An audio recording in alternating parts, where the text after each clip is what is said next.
خاص طور پر اس وقت جب آپ نے کسی اپنے بہت ہی پیارے کو کھو دیا ہو،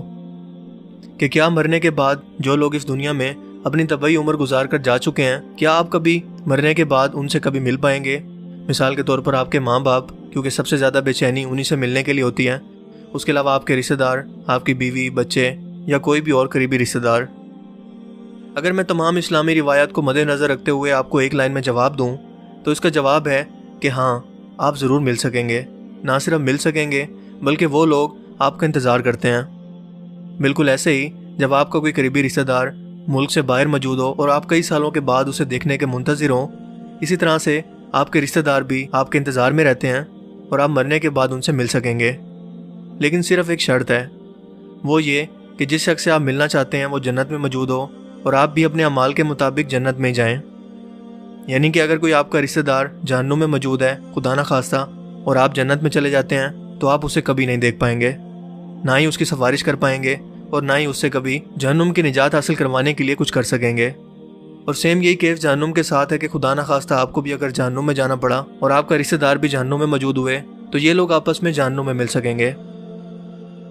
حضرت عائشہ رضی اللہ تعالیٰ عنہ سے پوچھا گیا کہ حضور پاک صلی اللہ علیہ وآلہ وسلم کے آخری الفاظ جب وہ انتقال فرما رہے تھے وہ کیا تھے؟ ام المومنین حضرت عائشہ نے فرمایا کہ آپ صلی اللہ علیہ وآلہ وسلم کے آخری الفاظ سورہ مرسلات کے تھے۔ اس کے بعد جب آپ بہت زیادہ بیمار ہو گئے اور آپ کا بخار بہت ہی زیادہ شدت اختیار کر گیا تو آپ نے سورہ نساء کی آیت 69 اس طرح سے تلاوت فرمائی، جس کا ترجمہ کچھ یوں ہے: اور جو لوگ خدا اور اس کے رسول کی اطاعت کرتے ہیں وہ قیامت کے روز ان لوگوں کے ساتھ ہوں گے جن پر خدا نے بڑا فضل کیا، یعنی انبیاء اور صدیق اور شہداء اور نیک لوگ، اور یقیناً ان لوگوں کی رفاقت بہت ہی خوب ہے۔ اس آیت مبارکہ سے ہمیں یقین ہو گیا کہ قرآن پاک میں بھی واضح طور پر یہ لکھا ہے کہ جنتی روحیں مرنے کے بعد اپنے قریبی رشتہ داروں اور جنتی روحوں سے ملاقات کریں گی اور وہ لوگ ان کے منتظر رہتے ہیں اور ہمیشہ کے لیے ان کے ساتھ رہیں گی۔ یہ لوگ ایک دوسرے کو پہچانیں گے اور ایک دوسرے کے ساتھ رہیں گے۔ جب حضور پاک صلی اللہ علیہ وآلہ وسلم اس دنیا سے رخصت ہونے لگے تو آپ کو بہت زیادہ خواہش تھی کہ آپ اپنے قریبی رشتہ داروں کو مل سکیں، ایسے لوگوں سے مل سکیں جن کو آپ دنیا کے اندر بھی بہت زیادہ پیار کرتے تھے۔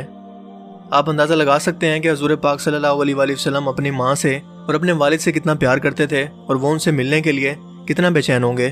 اس کے علاوہ آپ کے چچا حضرت حمزہ جو کہ جنگ احد میں شہید ہو گئے تھے، آپ ان سے کس قدر پیار کرتے تھے اور ان سے ملنے کے لیے آپ کس قدر بے چین ہوں گے۔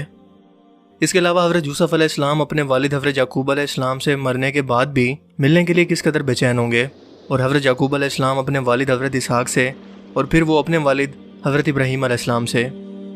اپنی وفات سے تقریباً 4 دن پہلے حضور پاک صلی اللہ علیہ وآلہ وسلم نے ابو معیبہ رضی اللہ تعالیٰ عنہ سے فرمایا کہ اللہ تعالیٰ نے مجھے حکم دیا ہے کہ میں جنت البقیع میں موجود لوگوں کے لیے جا کر دعا کروں۔ سو آپ ان کو ساتھ لے کر آدھی رات کو جنت البقیع کے لیے روانہ ہوئے اور وہاں پہنچ کر آپ نے ابو معیبہ سے فرمایا کہ اللہ تعالیٰ نے مجھے اختیار دیا ہے کہ یا تو میں دنیا میں رہ کر دنیا کے تمام خزانوں کی چابیاں اپنے پاس رکھوں یا پھر اللہ تعالیٰ سے ملاقات کے لیے آ جاؤں۔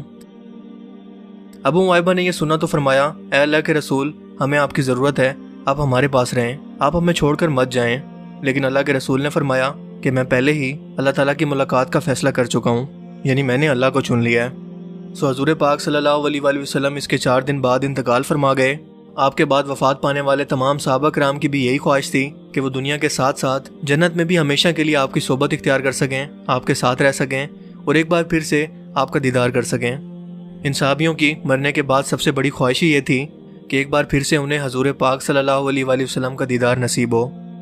آپ صلی اللہ علیہ وآلہ وسلم نے حضرت فاطمہ سے فرمایا تھا کہ میری موت کے بعد جو سب سے پہلے نیک روح مجھ سے ملے گی وہ فاطمہ تم ہوگی، اور بالکل ایسا ہی ہوا، کیونکہ حضور پاک صلی اللہ علیہ وآلہ وسلم کی وفات کے 4 یا 6 مہینے بعد ہی حضرت فاطمہ کا انتقال ہو گیا اور انہوں نے اپنے والد سے ملاقات کی۔ جب حضرت بلال حبشی رضی اللہ تعالیٰ عنہ کی موت کا وقت قریب آیا تو ان کی بیوی نے ان کے کمرے کے اندر آ کر فرمایا کہ ہائے، آج تو کتنا دکھ کا دن ہے۔ لیکن حضرت بلال نے یہ سنا تو فرمایا کہ میرے لیے تو یہ بہت خوشی کا دن ہے، کیونکہ میں اپنے آقا حضرت محمد صلی اللہ علیہ وآلہ وسلم اور ان کے ساتھیوں سے ملاقات کرنے والا ہوں۔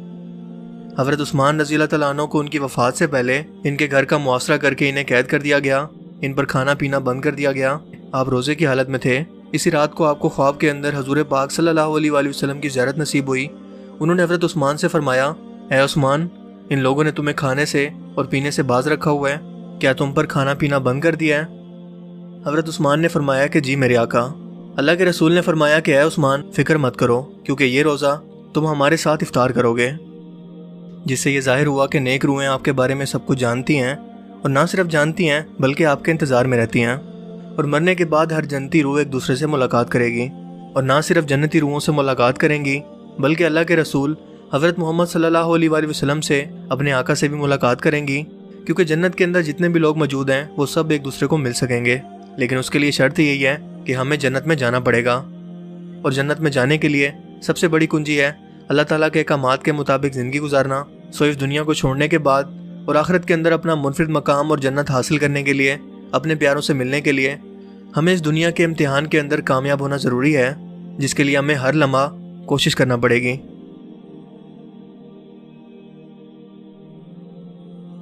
آئی ہوپ کہ آج کی اس ویڈیو سے آپ کو کچھ نیا جاننے کو ملا ہوگا، اور آج کا یہ ویڈیو آپ کو پسند آیا ہوگا۔ اگر آپ کو یہ ویڈیو اچھا لگا اور یہ منفرد ٹاپک پسند آیا تو اس ویڈیو کو لائک کیجئے، اور مزید اس طرح کے انفارمیٹیو ویڈیوز کے لیے اس چینل کو ضرور سبسکرائب کریں۔ اب میں ملوں گا آپ سے ایک نئی انٹرسٹنگ ویڈیو میں، تب تک کے لیے اپنا بہت سا خیال رکھیے گا۔ Thanks for watching this video. اللہ حافظ۔